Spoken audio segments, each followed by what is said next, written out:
नमस्कार दोस्तों, भारत न्यूज में सभी दर्शकों का स्वागत है। मैं अपने दर्शकों को आगामी महापालिका चुनाव के विषय में विशेषकर हम मुस्लिम समुदाय के बारे में एक ऐसी महत्वपूर्ण जानकारी देना चाहते हैं कि जिस तरह से अब तक की जो 102 नगर सेवकों की संख्या में मुस्लिम समुदाय की 14 से 16 की संख्या हुआ करती थी, लेकिन भाजपा की जो नई रणनीति और नए मतदार सूची के अनुसार और प्रभाग रचना के अंदर जिस तरह से जहाँ पे हमारे प्रभाग में 2 और 4 नगर सेवक चुन कर आते थे मुस्लिम समुदाय के, अब वहां पे 4 यानी सभी मुस्लिम समाज को इकट्ठे एक साथ वोट बंटवारा का फायदा सिर्फ भाजपा को होगा। सब राजनीतिक दल मुस्लिम समुदाय के प्रत्याशियों को प्राधान्य यानी प्रायोरिटी देंगे, उसका फायदा भाजपा को होगा। अब ये देखना यह है कि जिस तरह से विधानसभा के मतदाता सूची के अनुसार जिस तरह से महानगर पालिका में प्रभाग वाइज जो सूची बनाई गई है, उसमें बहुत सारे मुस्लिम समाज के वोटों को कटवा दिया गया है।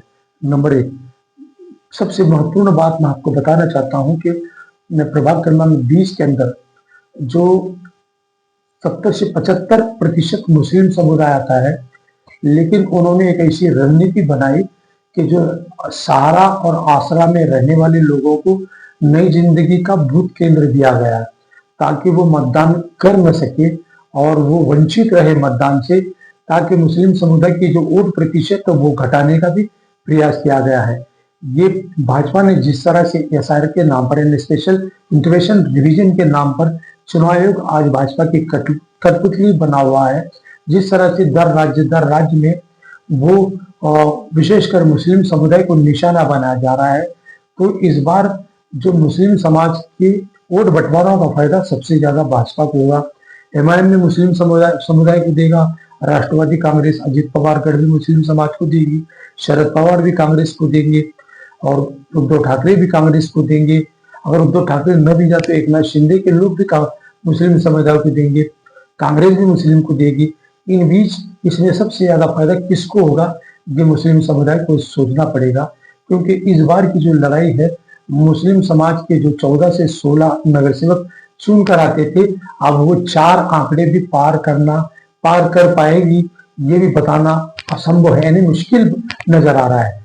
वार्ड प्रभाग रचना के अनुसार, मतदाता सूची के अनुसार हम लोगों को वंचित करने का प्रयास भाजपा सरकार कर रही है। तो अब ये मुस्लिम समुदाय को सोचना पड़ेगा कि हमारा वोट हम किसको दें और किसको न दें। अगर हमारे ओर से हमारा प्रत्याशी चुनाव मैदान में जीत कर आता है तो एक मुश्त वोट हम उसको दें, बंटवारों को रोकने का प्रयास करें, नहीं तो 14 से हम 4 की संख्या भी पार नहीं कर पाएंगे। वोट बंटवारों का फायदा सबसे ज्यादा भाजपा होगा। हम अपने विशेषकर मुस्लिम समुदाय को सचेत और सावधान करना चाहते हैं कि भावनात्मक में बहकर धर्म के आधार पर न देखें। विशेषकर जो जितने भी राजनीतिक दल मुस्लिम समाज को लड़वा कर भाजपा का फायदा करवाना चाहती है, विशेषकर उस पार्टी को चुनाव में वोट न दें।